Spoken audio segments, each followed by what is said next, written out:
Shalom, selamat siang. Perkenalkan, nama saya Christine Indri Medelu dengan NIM 2014-201008 dari kelas A1 Keperawatan semester 4. Video ini dibuat untuk memenuhi tugas ujian akhir semester dengan mata kuliah Keperawatan Anak 1 dengan dosen pengampu Nurse Winarsi Mulintao, Escape MK. Baiklah, pada video saat ini saya akan menjelaskan tentang terapi bermain pada anak. Itu terapi bermain. Terapi bermain adalah bentuk konseling atau psikoterapi dengan menggunakan permainan guna mengamati serta mengatasi berbagai masalah kesehatan mental dan gangguan perilaku.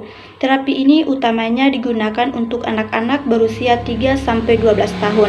Sebab pada usia tersebut, anak-anak cenderung tak dapat memproses emosinya sendiri maupun menyampaikan apa yang ia rasakan pada orang tua. Anak-anak belajar memahami dunia dan lingkungannya melalui permainan.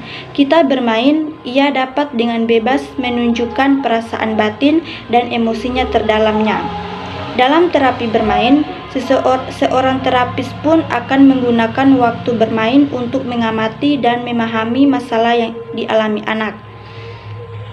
Banyak yang bisa diungkapkan dari interaksi anak dengan berbagai jenis mainan dalam terapi dan bagaimana perilakunya berusaha dari sesi ke sesi.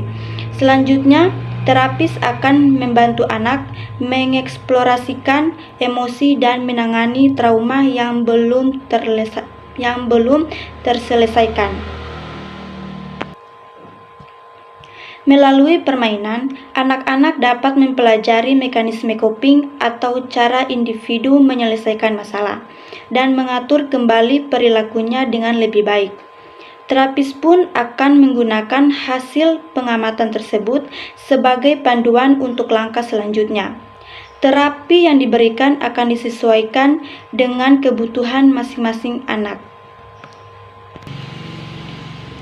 Siapa saja yang membutuhkan terapi bermain? Terapi bermain umumnya membantu anak-anak yang merasa tertekan, penuh stres, memiliki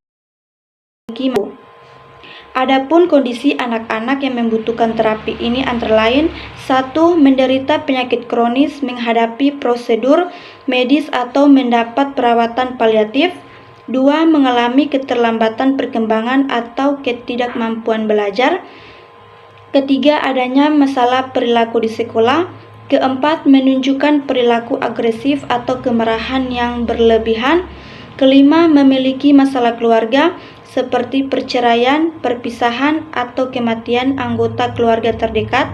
6. Pernah mengalami bencana alam atau peristiwa traumatis. 7. Mengalami kekerasan dalam rumah tangga, pelecehan, atau penelantaran. 8. Menderita kecemasan, depresi, dan kesedihan. 9. Mengalami gangguan makan dan buang air. 10. Memiliki kondisi gangguan pemusatan perhatian dan beraktivitas atau ADHD. Teknik terapi bermain. Terapi bermain dapat dilakukan secara individu atau kelompok. Sesi terapi ini biasanya dilakukan seminggu sekali atau lebih selama 30 menit hingga 1 jam. Banyaknya sesi yang dibutuhkan akan bergantung pada kondisi anak dan seberapa baik ia menanggapi jenis terapi tersebut. Teknik terapi bermain dilakukan dengan pendekatan langsung maupun tidak langsung. Pada pendekatan langsung, terapis akan menentukan mainan atau permainan yang akan digunakan dalam sesi terapi. Sementara pada pendekatan tidak langsung, anak dapat memilih mainan atau permainan sesuai keinginannya. Sesi terapi harus dilakukan di lingkungan yang membuat anak merasa aman dan nyaman.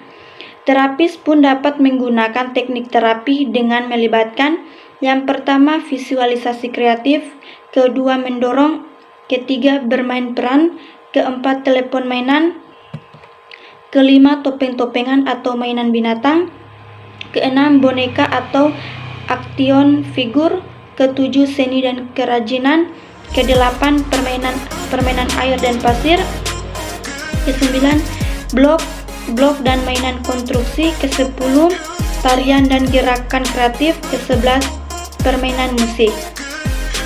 Berbagai jenis permainan tersebut tak hanya membuat anak-anak merasa senang, namun juga dapat memudahkan terapis untuk mengamati dan mengatasi masalah yang dialami anak.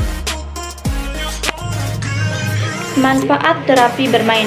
Menurut organisasi Play Therapy Internasional, hingga 71% anak-anak mendapat terapi bermain mengalami perubahan positif. Adapun manfaat potensial dari terapi bermain yang bisa anak dapatkan yaitu yang pertama, lebih banyak bertanggung jawab atas perilakunya. Kedua, mengembangkan strategi coping dan keterampilan memecahkan masalah yang kreatif. Ketiga, menghargai diri sendiri. Keempat, menghormati dan berempati pada orang lain. Kelima, mengurangi kecemasan. Keenam, belajar sepenuhnya dan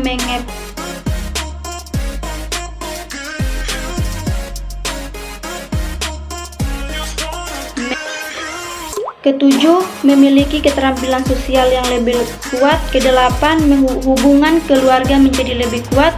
Kesembilan, mendorong penggunaan bahasa yang lebih baik.